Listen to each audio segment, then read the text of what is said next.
Avant, tout au long de l'année, on voyait quelque chose comme ça.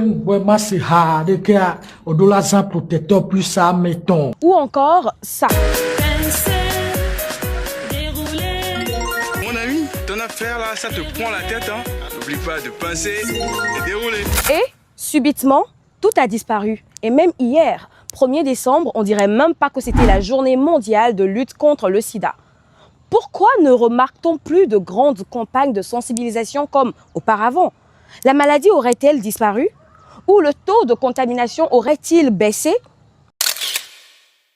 En réalité, la situation est largement liée à la réduction des financements internationaux qui représentent plus de 80% de la riposte nationale, notamment avec le financement du USAID suspendu au Togo et dans plusieurs pays africains, contre seulement 20% de ressources domestiques. Cette dépendance fragile menace non seulement la continuité des soins pour les personnes vivant avec le VIH, les PVVIH, mais affecte également l'efficacité des programmes nationaux de lutte contre l'épidémie, notamment la suspension des campagnes d'éducation et de sensibilisation à la prévention du VIH, la réduction de l'accès aux services de dépistage et de conseil pour la population clé, la perturbation et la distribution des préservatifs, du gel lubrifiant, des médicaments antirétroviraux et d'autres fournitures essentielles.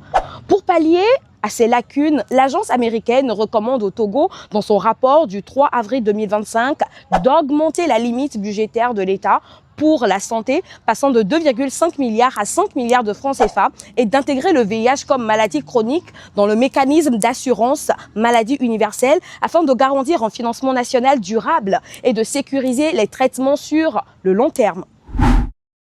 Malgré ces défis, le professeur Piché Vincent, coordonnateur national du Conseil national de lutte contre le sida, CNLSS, a rappelé lors de la conférence de presse tenue hier à l'hôtel Sarakawa, dans le cadre de la commémoration de la Journée mondiale de lutte contre le sida, que le Togo enregistre des progrès notables. Le taux de couverture thérapeutique atteint 92%, tandis que le taux de mortalité lié au VIH a diminué de 65%, a-t-il martelé.